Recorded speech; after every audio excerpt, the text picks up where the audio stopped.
जगत की चंद्र लज्जा भी सब मिसकाल खा लेंगे। क्या हो गया है, क्या हो गया?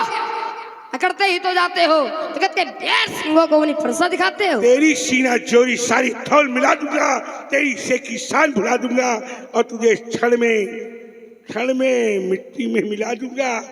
और बेटा बटकटे छठे चुलबुले नेक शंका खाता है, जानता नहीं प्रभाव मेरा किससे तू रार बढ़ाता है, किससे रार बढ़ाता है।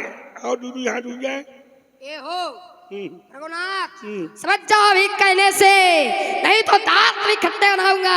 आए हो बड़ी शान से की सभा मत, तो मान भी छड़ में मिटाऊंगा। सरासड़ा बाण धरी को कर शत्रु की शोध की सरता बहाऊंगा। करके ना दिखाओ तो समझता है आपके चरणों की अस्त्र शस्त्र लखन लाल ना कहूंगा। लखन लाल ना कहोगे, हे पिनाकी।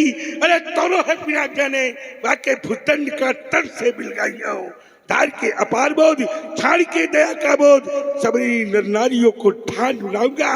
जो निम्बस रक्तन को साई करे तो काट के कट ये धूल में मिलाऊंगा। इतनी न करो तो सपाट गुरशंकर की ये अस्त्र शस्त्र ताक रेणुका कुमार परशुराम ना कहूंगा। अरे परशुराम जी, तुम्हारी तो गणना है क्या? तुम हो राग दे दी और तुम का चक्कर में हम का लगी है कितनी देरी। चमाचम चमकती है प्रतंचा चक्करों में तो बड़े बड़े वीरों का कलेजा हिल जाता है। रक्त का प्यासा बुझा हुआ बाण समरांगण में शत्रुओं की शोर की सरता बहाता है। युद्ध की बात है तुम्हें कहाँ तक बतावे। जब हम क्रोध करते हैं तो लाशों का ढेर लाशों पर ढेर लग जाता है।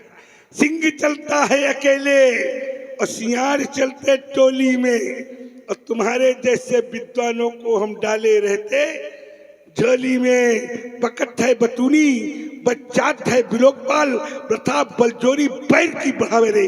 तोरी ये तमतमाती त्योरी रे, तीन ता ताई चढ़ शंकर कहावे रे। लखन लखे रे, लखन लख रे। लख लाख चरेंगे लोग, लहूर का लोभा उठावे रे। छोकरे न छेड़, छक्के छूटे छटपटे, तेरी क्या बिसात सामने कोई वीर ताल ठोक रहे आवे न रे। डर जाएंगे क्या? अरे आओ लड़ लो। अरे जाने कितने आए, तुम तो एक ही हो। जाने कितने आए ये घोर घमंडी काले, और मिट्टी में मिल गए जब पड़े हमारे पाले। अरे देखता नदी में प्रवेश, क्षण भर में मजा खा देता, अरमान मिटा लेता दिल के। ये याद भुला देता, करके घनघोर दिखा देता, और उछल कर पर चलाना मुंजी सभी भुला देता। उछल फरसा को छीनबो, छोटे छोटे छौनन को खेलनाई। छोटी सी उम्र में तू छार हो जाएगा। अरे छीने हुई आओ छोटे छोटे छौनन के धनुष वाई के धोखे तू हाथ हम पर उठावेगा। अरे जो थिनियो तो हमारा धनुष बाण फरसा, अरे मिलिए सब और यही फरसा तुम्हें यमपुरी पहुंचावेगा। हाँ यमपुरी पहुंचावेगा। इसीलिए कहते हैं ज्ञानी मारे ज्ञान से तो ज्ञान सवाई हो, और मूर्ख मारे लट से तो पट लड़ाई ले हुआ है। भूल जाओ जब धनुष पे बाण को चढ़ाऊंगा, खींच के आपके आस पड़ोस आज मिथिला बुरी से मारना भगाऊंगा।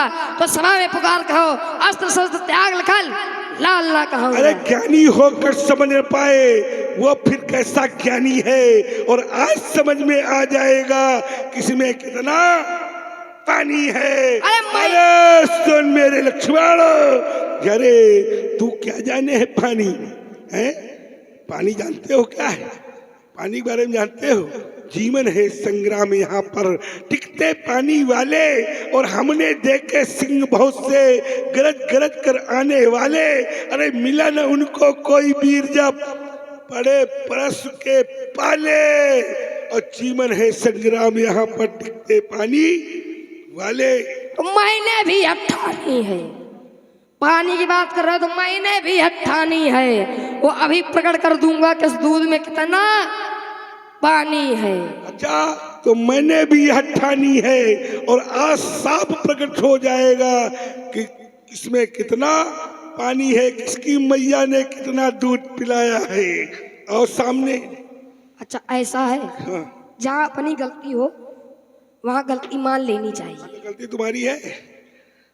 इसके दो प्रमाण है कि आप ज्यादा दूध पिए हो। अच्छा, एक तो आपका शरीर ही बता रहा है, बता रहा है, ठीक है। हाँ, कि आप ज्यादा दूध पिए हो, और दूसरा आप 5 भाई और आप क्रमशः पैदा हुए तो आपको अपनी मैया का सारा दूध पिया, और सौभाग्य से हम 2 भाई और दोनों जुड़वा पैदा हुए, एक हम और एक हमारा भाई शत्रुसूदन, तो हमारे दूध में बंटवारा हो गया, तो हम आपको भी प्रणाम करते हैं। फिर छूले का एक बार, हाँ, आपको भी प्रणाम करते हैं। यहाँ पहली बात तो माता रेणुका को प्रणाम करते हैं कि उन्होंने आपको अपना सारा दूध पिलाया, और उनसे भी ज्यादा धन्य हो आप। लाओ आप लोग छूले। उनसे भी ज्यादा धन्य हो आप जिन्होंने उन्हीं के गर्दन में ये फरसा चटकाया। उन्हीं की गर्दन में? हाँ। अच्छा, उनके गर्दन में चटकाया तो हमें कोई दोष नहीं लगा। शास्त्र क्या कहता है व्यास जी, क्या कहता है?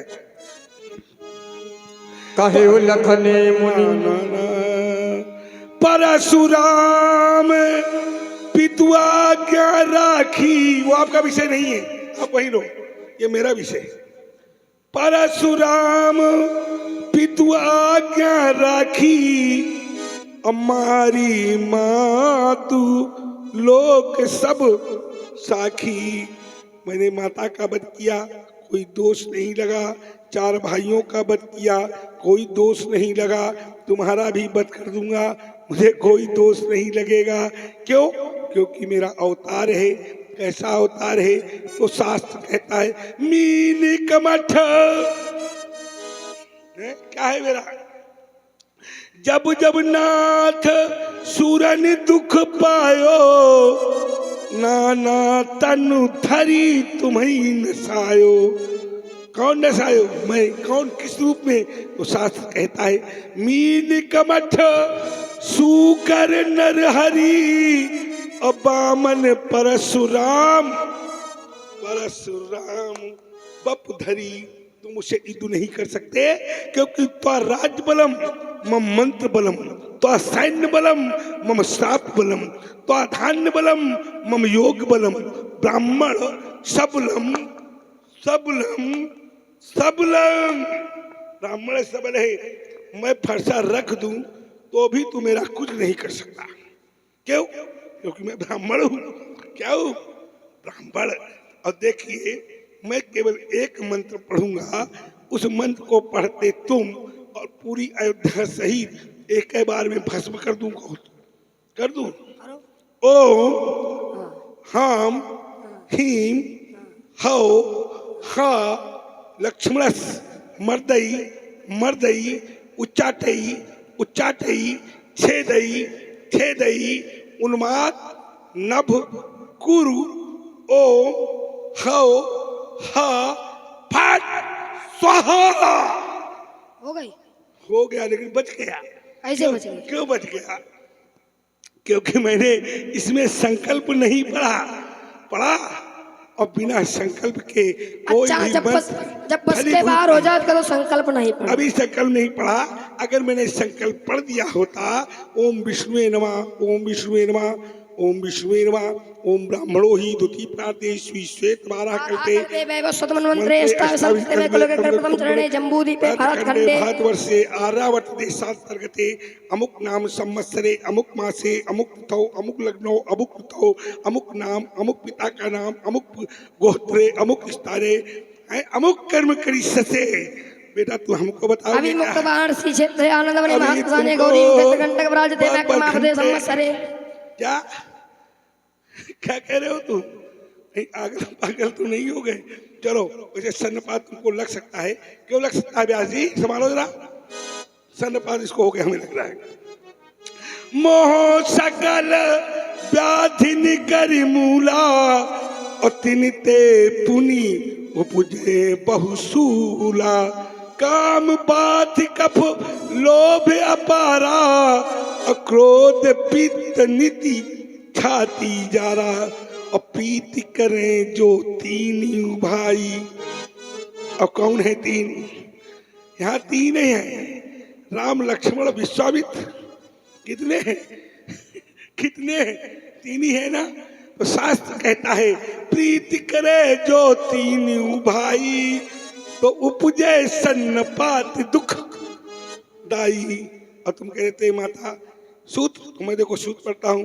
प्रथमम शैल पुत्री चा द्वितीयम ब्रह्मचारिणी तृतीयम चंद्र घंटे कुसुमांडे चतुर्थकम पंचमम स्कंद माते खष्टम कात्यायनी चा सप्तमम काल रात्रि महागौरी चाष्टमम नवमम सिद्धदात्री नौ दुर्गा प्रकीर्ता नौ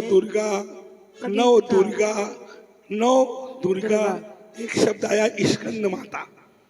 क्या है स्कंद माता? करो विचार। स्कंद माने क्या स्कंद वाली? बता दिया तो बता तो तुम दोगे। वशिष्ठ के शिष्यों साधारण थोड़ा हो, बता दो दोगे। स्कंद माता इसलिए कहा गया है। स्कंद किसका नाम है? स्कंद किसका नाम है? स्कंद नाम है खलानन का। खलानन किसके पुत्र हैं? खलानन माता पार्वती के पुत्र हैं, इसलिए वहाँ स्कंद शब्द का प्रयोग किया गया है। स्कंद माता नहीं जानते हैं, जबरदस्ती लोग अपना अर्थ लगा देखा हो। इसलिए हर चलिए बेटा अब मेरा जीवन परिचय समझो क्या है। मैं हिम शैल हूँ। अच्छा, आज ये तुमको जीवन परिचय दे रहा हूँ। वैसे मेरा जीवन परिचय ये नहीं है। क्या है? मैं पृथ्वी का श्रृंगार और अंगार बना धदिका करता हूँ। अच्छा, मैं पृथ्वी का श्रृंगार और अंगार बना धदिका करता हूँ। मेरा जीवन खेल नहीं है, दो राहों का मेल नहीं है। मुझको तुम मत समझो, मुझको तुम मत समझो रजकण, मैं अणुशक्ति का एक समिश्रण। मैं भूतल का अभिशाप नहीं, मैं भूतल का अभिशाप नहीं, वरदान लिए चमका करता हूँ। मैं पृथ्वी का श्रृंगार और अंगार बना धदिका करता हूँ। देखिए मेरा पंथ अकेला राही, मुझे न चाहिए मेला राही। मैं जग में क्रांति कराने वाला, मैं जग में क्रांति रचाने वाला, मैं क्रांति वीर निर्भयता का वरदान लिए घूमा करता हूँ। मैं पृथ्वी का श्रृंगार और मैं पृथ्वी का श्रृंगार हूँ। कैसे? निज संताप सुनायस रोई और काहू से कछु काज न होई। जब काज न होई तो हमने क्या किया? उठाया परश को, चल दिया और पृथ्वी पर घूमा। 21 बार भ्रमण किया। जितने अत्याचारी थे सभी का समापन कर दिया, उनसे उनकी भूमि को छीन लिया और छीन करके गरीब लोगों में उसको बांट दिया। ये मैंने किया। अच्छा, गरीबों में बांटा कि संतों को बांटा? किसको बांटा? गरीबों को बांटा। किसको बांटा? किसको बांटा? ब्राह्मणों को बांटा। उस समय ब्राह्मण ही ब्राह्मण गरीब थे क्या था? उस समय ब्राह्मणों से क्षत्रियों ने भूमि छीन ली थी। ब्राह्मणों पर बहुत अत्याचार हुए, अन्य जातियों पर भी, वैश्यों पर भी अत्याचार हुए। तब परशुराम को देखा नहीं गया और हमने उठाया परश को और क्षत्रियों पर प्रहार करना प्रारंभ कर दिया। तो प्यासी पहले तुम सोच समझ लो, पहले तुम सोच समझ लो और भली भांति तुम मुझे परख लो। पहले कहा हमारा मानो, बाद में बात इद्दु की ठानो, बाद में बात इद्दु की ठानो। मैं अखिल वीर अधिनायक बन स्वच्छंद विश्व विचरण करता हूँ। सुना है कहीं? मैं पृथ्वी का श्रृंगार और अंगार बना धदिका करता हूँ। मैं पृथ्वी का श्रृंगार और अंगार बना धदिका करता हूँ, अंगार बना धदिका करता हूँ। क्या है जीवन परिचय बताओ अपना? मैं कठिन पंथ का पथिक लड़ा, मैं कठिन पंथ का पथ के लड़ा, करता नित झंझा बातों से, करता नित झंझा बातों से, प्राकृतिक प्रकोप न डरा सके हमको अपनी आघातों से, सुख से न राग,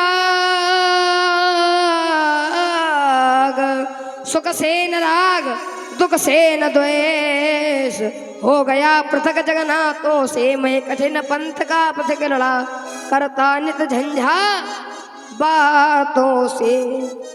वैसे बेटा ये सब तो ठीक है, हम अच्छा ये बताओ, आप उसको ढूंढ रहे हो तोड़ने वाले को ना, तोड़ने वाले को ढूंढ, बता दे। बता दे। आवेश के रथ पर चढ़े, आवेश के रथ पर चढ़े, आवेग से तुम जा रहे हो, सार्वभौमिक सत्य को ऐश्वर्य से झुटला रहे हो, धनुष भंजनी हार पर व्यर्थ सारा रोष है, इस परस से विगतित हुआ के भ्रांति पर आक्रोश है, मोहांध होकर आपने, मोहांध होकर आपने प्रभु पर लगाए दोष है, पूछो किसी से तो सब कहेंगे राम जी निर्दोष है, राम जी निर्दोष है। इसीलिए हम कहा करते हैं, छुअत टूट, इसीलिए हम कहा करते हैं कि जान देना है तो दो वतन के लिए, जान देना है तो दो वतन के लिए, क्यों जान देते हो दुल्हन के लिए। यदि मारे गए हसीनों की गलियों में तो लोग चंदा न देंगे कफन के लिए। देखिए एक देशभक्ति गीत प्रस्तुत है, व्यास जी मध्यम से ढाई लो जरा।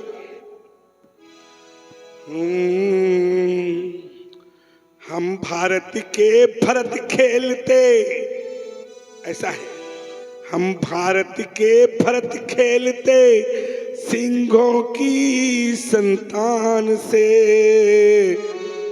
कोई देश नहीं बढ़ करके अपने हिंदुस्तान से। हम भारत के भरत खेलते, हम भारत के भरत खेलते, सिंहों की संतान से, कोई देश नहीं बढ़ करके अपने हिंदुस्तान से। इस माटी में पैदा होना बड़े गर्व की बात है, ताकि और बलिदान हमारे पुरखों की सौगात है।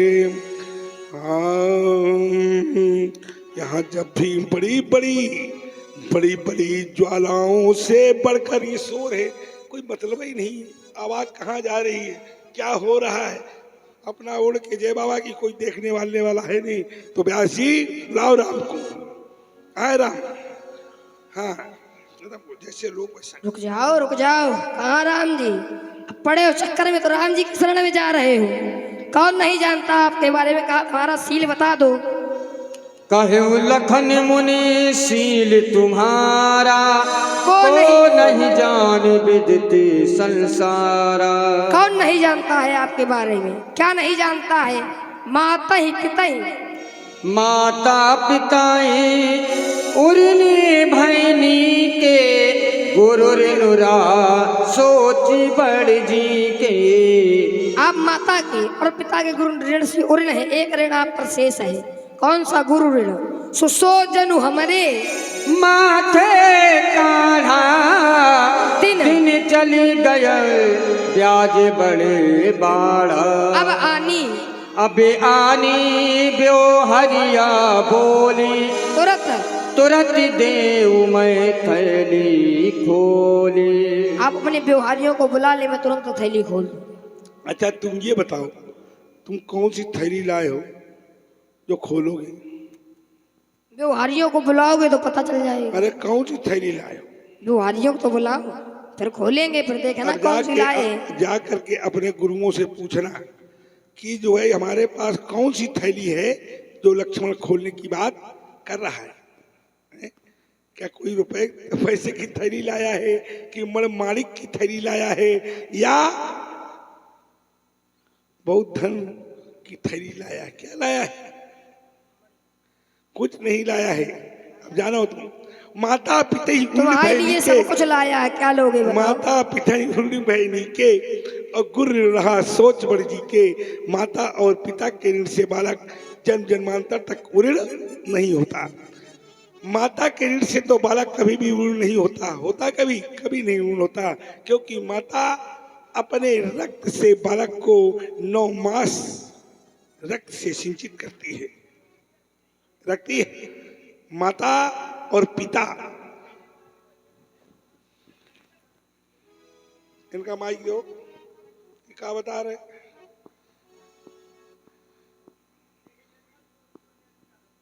बार बार बता रहे हो, उनका समय मिली तो माता और पिता के से बालक जन्म जन्मांतर तक ऋण नहीं होता। माता से पिता से माता का स्थान 1000 गुना श्रेष्ठ है। माता जब एक बालक को जन्म देती है तो नाना प्रकार के कष्टों को सहती है। ऐसे ही मेरे पिता ने एक बार मेरी माता से जल मंगाया। मेरी माता जल लेने सरोवर में गई, वहां पर एक राजा कीड़ा कर रहा था। माता ने उस कीड़ा को देखने लगी। माता को जल लाने में विलंब हो गया, देर हो गई। मेरे पिताजी क्रोध में आ गए जल देर में आने से, और पिताजी ने चारों भाइयों को बुलाया और कहा माता का वध कर दो। लेकिन चारों भाइयों ने माता का वध नहीं किया। लेकिन अंतोगत्वा मेरे पिता ने मेरा आह्वान किया और मेरे आने के बाद कहा राम माता का वध कर दो। मैंने विचार किया कि अगर मैं पिता की आज्ञा का पालन नहीं करता हूं तो शास्त्र कहता है कि अनुचित उचित विचार तज जो पाले ही पुत्रबैन। अनुचित और उचित का परित्याग करके जो पिता की आज्ञा का पालन करते हैं उनको संसार में कुछ भी दुर्लभ नहीं है, अर्थात अमर पद तक मिल जाता है। मैंने प्रश्न को उठाया, माता की गर्दन पर प्रश्न का प्रहार किया। माता का सिर अलग धड़ अलग। मेरे पिता ने कहा राम ये चारों भाइयों ने भी मेरी आज्ञा की अवहेलना की है, अस्त इन चारों भाइयों का भी वध कर दो। मैंने चारों भाइयों का भी वध कर दिया। जिस समय मैंने माता और चारों भाइयों का वध किया, ये प्रश्न मेरे हाथ से छूट गया, प्रश्न छूट गया। मैं बैठकर रोने लगा। मैं विचार करने लगा कि मैंने माता का वध कर दिया, मैंने पिता का वध कर, चारों भाइयों का वध कर दिया। मैं जिस मार्ग से निकलूंगा उस मार्ग के लोग कहेंगे जा रहा है ये हत्यारा परशुराम, ये मात्र हत्यारा है, ये भ्रात हत्यारा परशुराम जा रहा है। ये सोच सोच कर मैं रोने लगा, विचार करने लगा कि इन्हीं हाथों से माता के कभी कभी मैं बाल पकड़कर छोटे पर खींचा करता था, तो भी माता ने मुझसे कभी नहीं कहा बेटा राम मेरे बालों में कष्ट हो रहा है, बालों में दर्द हो रहा है।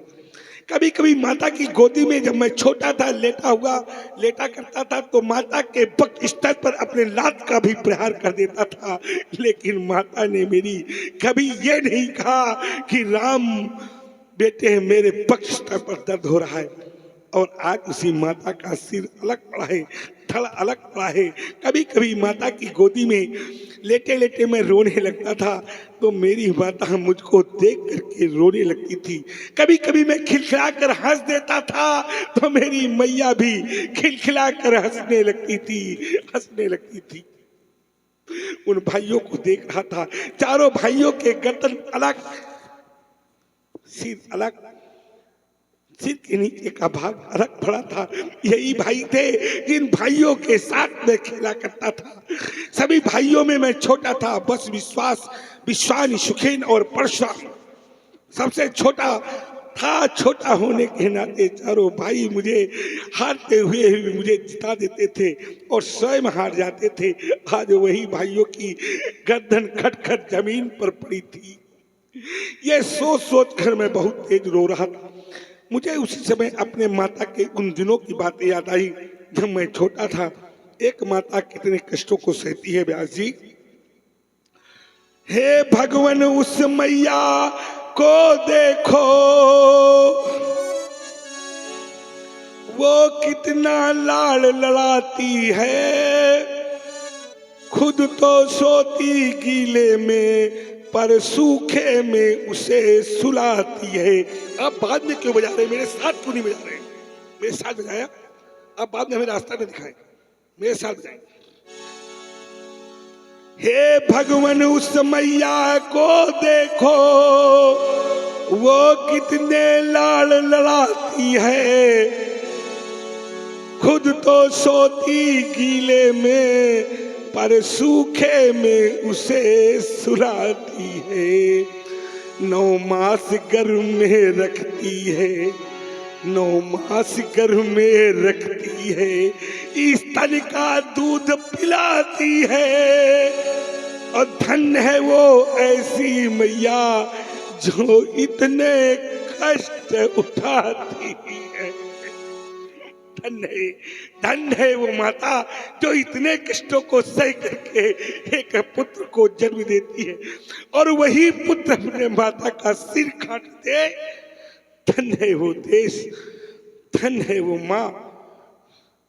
तो उस माता पर कैसा प्रहार हुआ होगा, ये सब मैं सोच सोच कर रो रहा था। तभी मेरे पिताजी कह रहे थे, धन्य हो गया राम, धन्य हो गया, तुम्हारे जैसे पुत्र को पाकर मैं धन्य हो गया। मेरे पिताजी कह रहे थे, लेकिन पिताजी की बात मुझे याद नहीं आ रही थी। मुझे तो ये दिखाई पड़ रहा था कि मेरी माता का 100 ये पड़ा है, मेरे चारों भाइयों का 100 ये पड़ा है। मैं तो ये देख देख कर रो रहा था कि मैंने क्या कर डाला। लेकिन मेरे पिताजी कह रहे थे, राम मैं धन्य हो गया तुम्हारे जैसे पुत्र को पाकर। राम तुम मुझसे वरदान मांगो। जैसे ही मेरे पिता ने मुझसे कहा कि राम मुझसे वरदान मांगो, आशा की ज्योत जल गई। मैं खड़ा हुआ और मैंने एक चालाकी की। हमने कहा, पिताजी अगर मुझसे आप प्रसन्न हो तो मेरी माता, मुझे एक वरदान मांगना चाहिए था, मैंने एक साथ 2 वरदान मांग लिए। हमने कहा अगर आप मुझसे प्रसन्न हो तो मेरी माता और मेरे चारों भाइयों को जीवन दान दे दो। मेरे पिताजी ने कहा एवं बस। मेरी माता और मेरे चारों भाई खड़े हो गए, मुझसे लपट कर रोने लगे। मेरे पिता ने कहा, राम तुम और वरदान एक मांगो, मैं तुमसे बहुत प्रसन्न हूँ। हमने कहा, पिताजी अब मुझे कोई वरदान नहीं चाहिए, मुझे कुछ भी नहीं चाहिए, मुझे नहीं चाहिए कुछ पिताजी। उन्होंने कहा, नहीं राम एक वरदान और तुम्हें मांगना होगा। तो हमने कहा, अगर पिताजी बहुत प्रसन्न हो और एक वरदान आप देना ही चाहते हैं तो आप ये वरदान दे दें कि मेरी माता और मेरे चारों भाइयों को कभी ये याद न रहे कि मैंने इनका वध भी किया था। मेरे पिताजी ने कहा, तथास्तु राम ऐसा ही होगा। यहाँ से एक शिक्षा मिलती है, अब मेरी मानना या न मानना, लक्ष्मण की मानना या न मानना, राम की मानना या न मानना, विश्वामित्र की मानना या न मानना, भगवान के प्रिय भक्तों मेरी एक बात यहाँ गांठ बांध कर ले जाना, रामलीला मनोरंजन का साधन नहीं है। एक बात याद रखना, आप लोग अपने माता पिता की अवश्य मानो। इसकी बजाओ, इस बात पर जोरदार तालियां, इस बात का समर्थन करो कि आज से आप सभी लोग अपने माता पिता की अवश्य मानेंगे। आप लोग जो बैठे हैं मेरी बात सुन रहे हैं या जहां तक मेरी आवाज जा रही है, याद रखना जिसने अपने माता पिता की मान ली उसे संसार में फिर और किसी के मानने की आवश्यकता नहीं रह जाती। क्यों? क्योंकि माता पिता इस संसार के स्वयं में ब्रह्म है। माता का स्थान सत्य का है और पिता का स्थान ज्ञान का है। और सत्य और ज्ञान को कैसे, तो शास्त्र कहता है, सत्यम माता पिता ज्ञानम दया सखा क्षमा पुत्रा चतुर्थो मम बांधवा। सत्य का स्थान माता का, ज्ञान का स्थान पिता का, और सत्य और ज्ञान को जब हम मिला देंगे तो क्या बन जाएगा? सत्यम ज्ञानम अनंतम ब्रह्म, स्वयं में ब्रह्म हो जाएगा। और वो ब्रह्म कहता है, क्या कहता है? ब्रह्म कहता है कि माता पिता के मुख से निकले हुए वाक्य को मैं भी नहीं टाल पाता, मैं भी नहीं टाल पाता। है। बालक कहता है गुरु रहा सोच बड़ जी के, गुरु का ऋण मेरे लिए सोच का विषय बन गया। हाँ बन गया। कैसे? एक बार मैं भगवान शंकर के पास पहुंचा और भगवान शंकर से हमने कहा, भोलेनाथ प्रभु गुरुदेव महाराज, मैं आपके ऋण से उरूढ़ होना चाहता हूँ। तो भगवान शंकर ने कहा, राम मेरे ऋण से उरूढ़ होना चाहते हो? हमने कहा गुरुदेव उरूढ़ होना चाहता हूँ। तो बोले, अगर तुम मेरे ऋण से उरूढ़ होना चाहते हो तो जिस समय समुद्र का मंथन चल रहा था उससे विष निकला था, जरत सकल सूर्य वृंद विषम गरल जही पान किए, उस विषम गरल का मैंने पान कर लिया था। वो गर्मियों के दिनों में मुझे बहुत कष्ट पहुंचाता है। राम अगर शेष की मणि मिल जाए तो गर्मियों के दिन में मुझे ठंडक देगी। अस्तु राम, शेष की मणि ले आओ।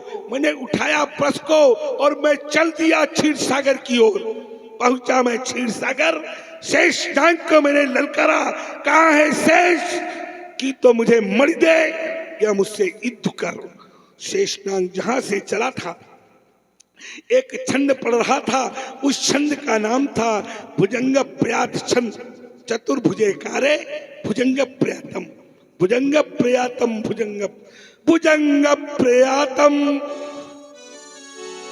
भुजंग प्रयातम, भुजंग प्रयातम, भुजंग प्रयातम, चतुर्भुजे कारे, चतुर्भुजे कारे भुजंग प्रयातम, भुजंग प्रयातम, भुजंग प्रयातम।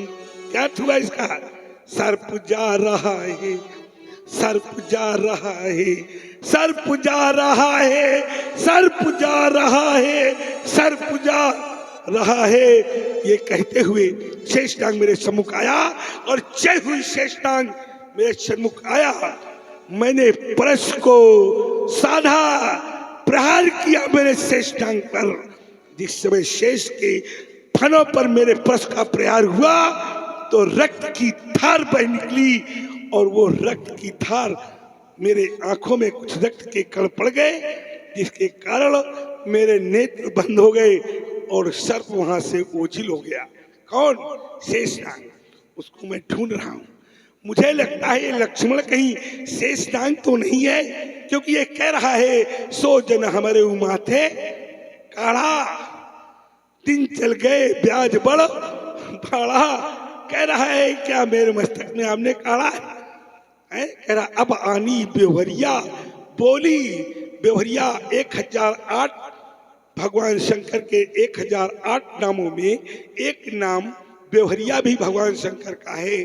तो भगवान शंकर का एक नाम बेवरिया है।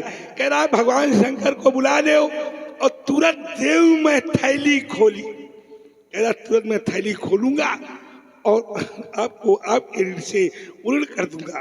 अब ये थैली कौन सी खोल रहा है समझ रहे हो? सर्प के अंदर 2 थैलियां विष की होती है। विष की 2 थैलियां सर्प के अंदर होती है और सर्प जब काटता है तो पलटता है और जब पलटता है तभी वो विष की थैलियां खुलती है। समझना, इसका अर्थ बहुत गूढ़ है, सभी लोग नहीं जानते। जो लक्ष्मण ने कहा है अब आनी बेवरिया बोली और तुरंत देव में थैली खोली। वो थैली क्या है? क्या है थैली? वो थैली ये है, सर्प के अंदर 2 थैलियां होती हैं विष की, और सर्प जब काटता है तो सर्प पलटता है और सर्प पलटता है तो वो दोनों थैलियां विष की खुल जाती हैं और मनुष्य के अंदर विष क्या करता है? प्रवेश कर जाता है। जिस समय सर्प काटे और उसे वहीं रोक दिया जाए, पलटने न दिया जाए तो क्या होगा? सर्प मर जाएगा, आदमी बच जाएगा। क्यों? मनुष्य के अंदर भी तो विष होता है, नहीं होता है? होता है। ये कह रहा है भगवान शंकर को बुला लो, उनको मैं डस लूं। भगवान शंकर स्वाहा, न रहिए भगवान शंकर और न रहेगा आपका ऋण। अब ये जानता नहीं है भगवान शंकर क्या है। भगवान शंकर जब हलाहल पी सकते हैं, जरत सकल सुरबिंद विषम गरल जही पान किए, ते ही न भजई मन मंद को कृपाल शंकर सरिस। भगवान शंकर बड़े कृपालु हैं, बड़े दयालु हैं। मैं चाहता हूं हम पर नहीं सभी पर भगवान शंकर अपनी कृपा दृष्टि बरसाते रहें। और यहाँ बेवरिया के रूप में है कोई? राम जी बेवरिया के रूप में कौन है? कोई नहीं है। तो यहीं से सभी को बैठ आप हैं, आइए आइए, व्यवहार भी देना पड़ेगा, आइए आराम से आइए। बेटा वो कह रहा है कि 2 थैली जब मैं काटूंगा पलटूंगा, थैली खुलेगी, विष प्रवेश होगा, व्यक्ति समाप्त हो जाएगा। समझ में आई बात?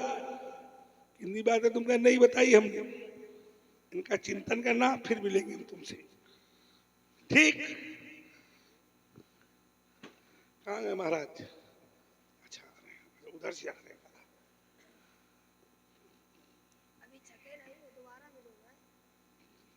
तुमसे हम मिलते रहेंगे, लेकिन एक ग्रंथ कहता है जब मैं राम से मिला हूं तब तुम बेहोश हो गए हो।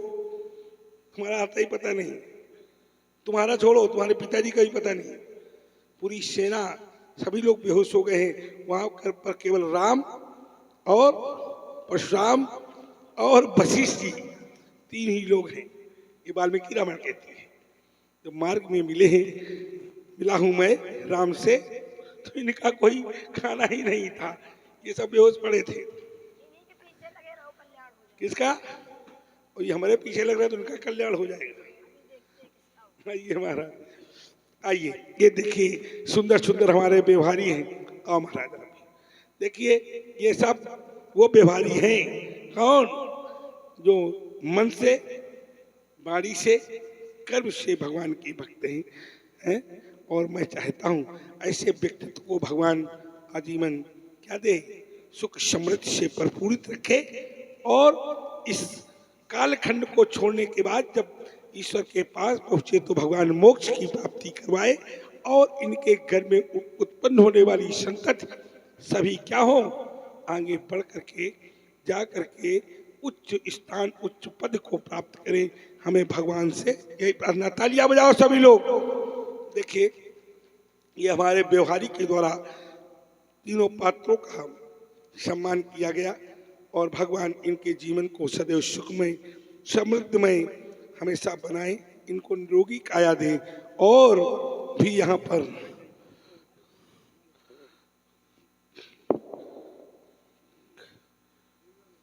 प्रणाम कर लो।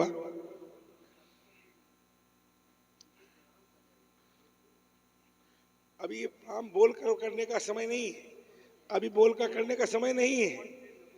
अरे बोलो, क्या बोल रहे हो? मैं बुहंड का रहने वाला हूँ, आपसे प्रणाम करने आया। करो प्रणाम।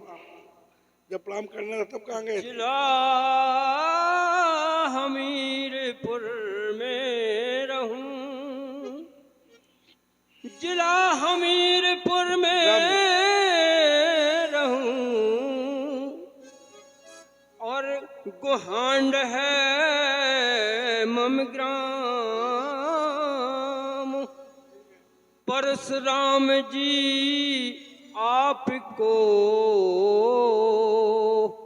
बारंबार प्रणाम।